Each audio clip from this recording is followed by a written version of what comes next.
Today we're checking out Ruko's F11PRO 2 drone, which is a new mini drone, but not quite truly mini because it does weigh around 360 grams with its battery, but no problem because it's got remote ID built in.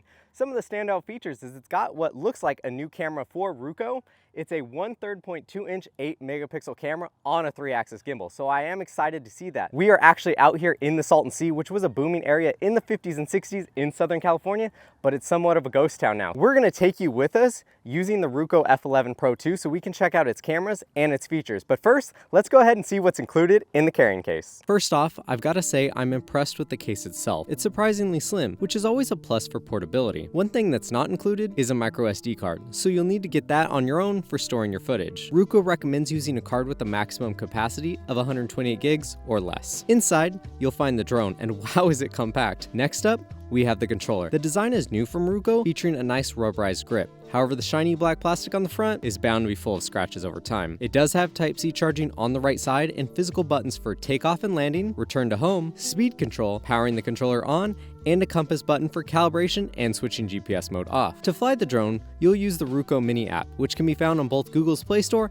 and Apple App Store. On the side, you'll find 2 slim batteries with Type-C charging as well. A quick press of the power button shows the battery state. These are 3200 milliamp hour batteries, or in other words, 24.64 watt-hour batteries. In the zippered pocket, you'll find a spare set of propellers, a user manual, and 2 Type-C charging cables. It comes with 3 connectors for connecting your smartphone to the controller, including micro USB, Type-C, and Lightning.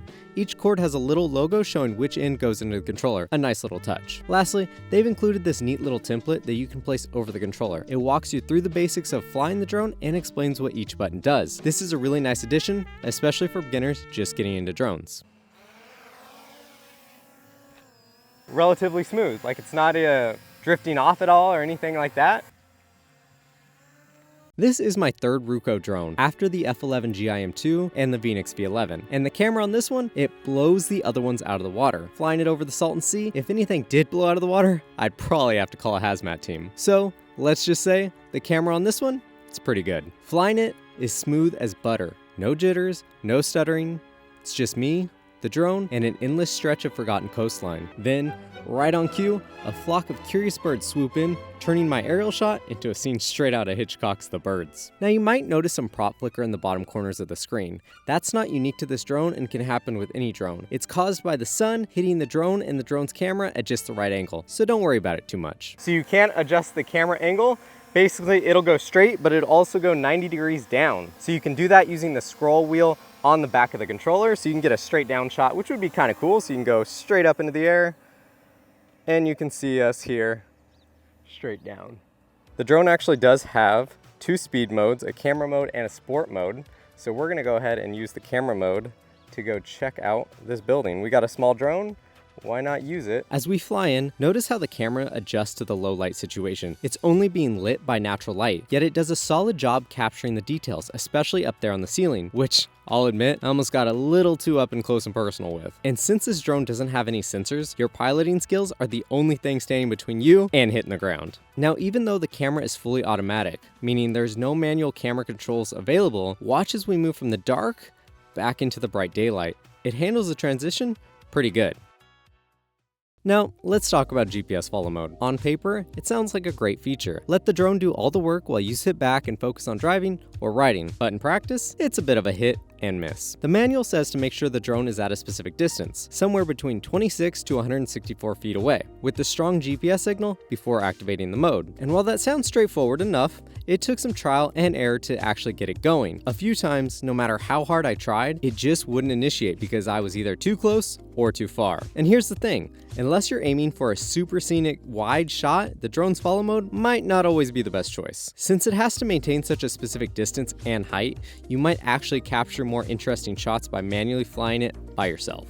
Oh, and another thing, while you can adjust the tilt of the camera during GPS follow, I found that if I tried to move the drone itself, it would cancel out the mode entirely. So, it's a bit of a balancing act. Cool feature in theory, but a little tricky in practice. The next feature I was excited to try out was cruise control. The idea is simple. By pressing the takeoff landing button while operating the joysticks, you can activate cruise control, allowing the drone to continue moving in the direction you set. I was really looking forward to using this feature, especially driving the truck in front of the beach and getting a nice scenic shot, but I couldn't get it to work. I kept trying to enable it, and each time it would immediately say disabled. Cruise control disabled. After we returned home, I did some digging through the manual and I found out why. Turns out, for cruise control to work, you need to be at least 49 feet in the air and have a good GPS signal. We had the GPS part down, but unbeknownst to us, every time we tried it, we had the drone too low. This made for a frustrating experience because we would enable it and it would immediately disable again. It would be helpful in a future update if they include clear notifications, something like drone too low or increase altitude to enable cruise control, so users know exactly what to do instead of feeling frustrated like we were. Once we figured out the altitude requirement, I'm happy to report that cruise control does indeed function as intended. You can move the drone forward, backward, or even side to side. When it's active, a small symbol appears on the screen along with an audible confirmation, and to disable it, just hit the little red X. Diving into other features of the drone, let's explore flight around. My expectations were pretty simple. Point the drone at the truck, press a button, and it would circle around the truck. However, things didn't go as planned. After getting the drone set up to look at the truck and pressing the button, what happened next wasn't necessarily what I expected. Instead of circling the truck, the drone just started pivoting in place. The truck was in the path of the spin, but the drone wasn't actually flying around the truck. This feature might work better for capturing the surrounding landscape of, say, your campsite, but not for tightly focusing in on a subject. And to be honest with you, it moves a little faster than I'd like, making it a little bit dizzying. Let's look at a feature made for social media: vertical screen mode. It's great for capturing TikTok or Instagram Reel content. I've reviewed a few Ruko drones before, but this is the first time I've seen this feature. Now, the drone achieves this vertical format by cropping into the image. Since the camera doesn't physically rotate, this results in a 1080 by 2048 resolution video. While you do lose some image quality, it still looks pretty good for social media. Plus, doing it in camera saves time in post-production and lets you frame your shot in real time, making it easier to compose the perfect shot. Now let's talk about picture quality.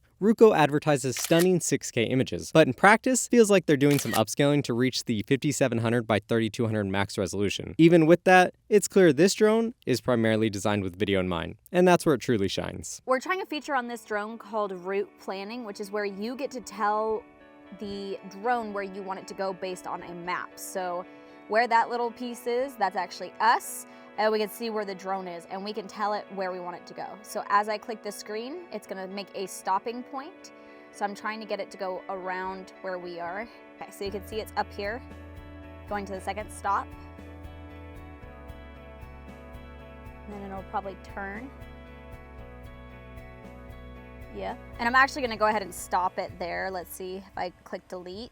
And it should stop it right there. When it comes to battery life, Ruko claims about 30 minutes per flight. In my testing, I was getting closer to 20 minutes before hitting the low voltage warning. Depending on how far you are from the takeoff point, the drone's auto return feature might trigger. So you're looking at a realistic flight time somewhere north of 20 minutes. During our filming, we captured a ton of footage, and I have to say, the drone's battery didn't seem to deplete as quickly as I expected for such a small drone. Now you might wonder how we managed a full day of filming with only 2 batteries. The secret? Quick top-offs. While the manual states a charging time of about 2.5 hours, I found that within 30 to 40 minutes of charging, while we moved between locations, I could get the batteries back up to 40 to 60%, which was more than enough for another round of flying and grabbing some quick shots. Speaking of charging, Ruko sent over their 65-watt USB-C charger. And let's face it, these days, feels like everything comes without a charger. If you're in need of a fast, somewhat compact option, this one's definitely worth considering. It pushes up to 65 watts to a single device or powers multiple devices at once. It's not just for drone batteries either. It works great for phones, tablets, and other USB devices. I'll leave a link in the video description if you want to check it out. Let's wrap this adventure up with some final thoughts. The F11PRO 2 is currently listed at $459.99 on Ruko's website, while on Amazon, it's priced at $569.99. But there is a $170 coupon available at checkout, bringing the price down to $399. Ruko often uses sales and discounts as part of their marketing strategy, so you might find opportunities to get it at a lower price. I'll include links in the video description for both sites so you can check for the best deal. For those new to drones, the F11PRO 2 offers a user-friendly experience. It handles well and delivers respectable video quality for its class. Just look at how it captures the,